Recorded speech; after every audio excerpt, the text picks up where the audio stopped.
only 8% of Americans actually achieve the goals that they set for the new year.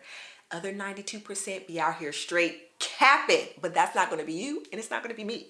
In today's video, I'm talking about a fail-proof formula that I have kind of configured and figured out in regards to the stats and the information that I found out on how and why that 8% is successful. Because I don't know about you, but I've set vision boards, I've set goals, and I've been part of that 92% that has, set goals and have not achieved them. But this year, 2025, we're not doing that. We're thriving all year. And so I have come up with a very simple way that I'm going to test out and try to set myself up for success that I'm going to share with you today. Hello, beautiful people from across the lands. It is your girl, Tashana Nicole. Join me on my journey to financial independence by eliminating debt, creating multiple streams of income, and inspiring others like you to dream again. And here we are in the dream of accomplishing every goal that we set for this year. Okay? So without further ado, I'm going to get right into it. So the first thing we need to do to fail-proof our goals this year is to write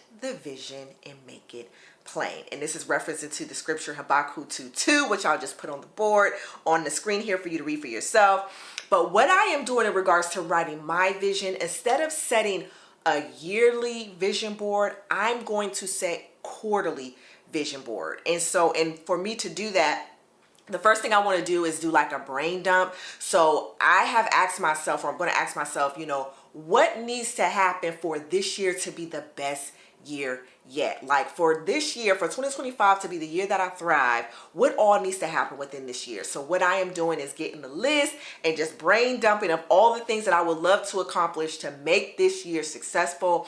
I don't want to go over more than 12 things. I'm going to get into the reason why in the next segment here. But I think asking yourself that question of what needs to happen for this year to be that year for me, and then writing all of those things down, kind of brain dumping and putting it all on paper. As you're coming up with those 12 things, you want to put them in categories. And so the reason why this is important is because you want to have a balanced approach when you are setting your goals for the year. If you have all health goals, but you're ignoring your finances and your relationship, your health is going to be at jeopardy because you're going to be stressing about your finances and your relationship. If you have all finances goals, your finances may be okay, but your relationship and your health may be at jeopardy. And what's the point of having all that money if you're not even in a healthy place to even enjoy it? So what I want to do is to make sure that I have a balanced approach. And so I am going to put my goals into categories, and categories that I feel are really important for me to have that life balance. And as I'm doing the brain dump, I'm going to be moving over like, okay, this is a health goal, this is a relationship goal, this is a finance goal,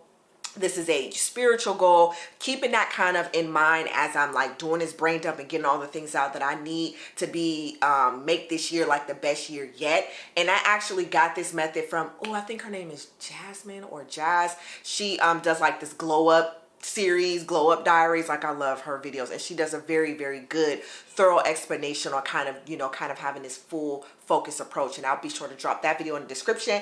But yes, as you're setting your goal and kind of doing that brain dump of your 12 goals for the year, you want to put it in a category to make sure that you're not overextending yourself in one section of your life and then ignoring all the other sections. Now that I have my brain dump done, I got my 12 things out that I would like to see happen within the year of 2025, and then I categorize those goals. The next thing I'm going to do is target and focus. And the way I'm going to do that is have at least no more than 3-4 max goals that I'm going to focus on for the first quarter, because that way I'm not overwhelming myself or trying to do too much at once, and making it very, very realistic for me to be successful. And when you're doing that, you're identifying those 3 to 4 goals, but then you're also going to identify, similar to what in the previous video where I had my son kind of show his vision board. He had his goal under a specific category, but then he also identified the action steps that needs to happen in order for that goal to become a reality. So as you begin to have a target focus on, okay, Q1,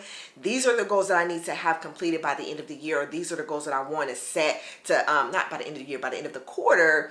These are the goals that I'm setting to kind of set myself up for success. Once I've identified that goal, what are the action steps that I need to do on a consistent basis for this next quarter, this next 12 weeks, for this goal to become a reality and to be successful?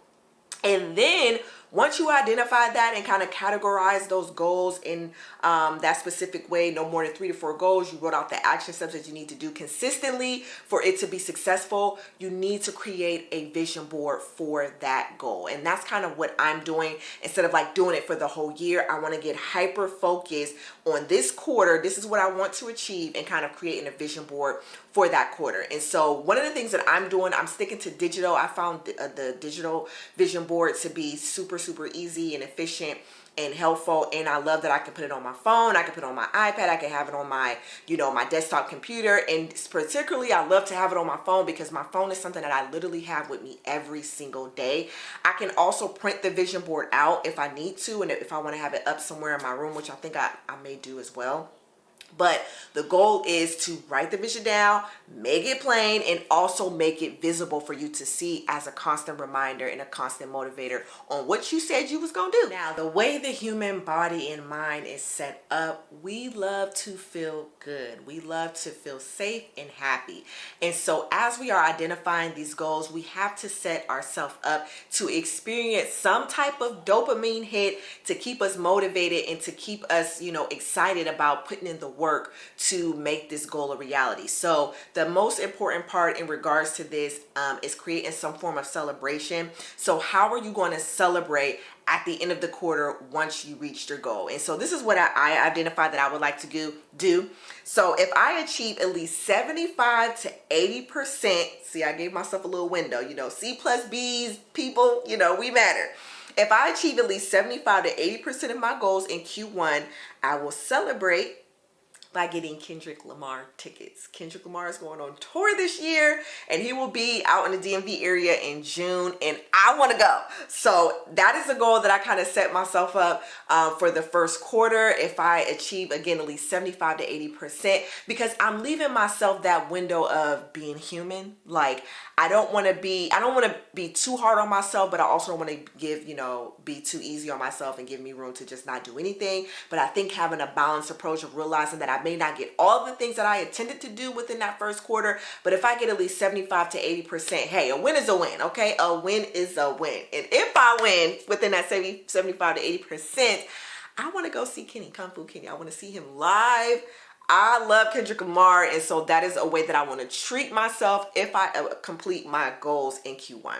So for you, identify what would that look like for you. It may not be Kendrick Lamar tickets. It may be treating yourself to a spa. It may be a guilt-free, you know, shopping spree or spending, or it may be getting that bag or shoe that you want, or just doing something for you to kind of acknowledge and celebrate, like, hey, I completed the thing that I said I wanted to do. And it also kind of gets you motivated to actually get it done, because you want the thing that you've identified if you complete your goal. So definitely try that out and make sure you're setting yourself up to celebrate your future success. Like I shared in the first video of this Vision Board 2025 Be the Year of We Gonna Thrive series, I would like to go live on a weekly basis. So please let me know in the comments if that is something that y'all would be willing to participate in. And I might even go live this week, starting it off.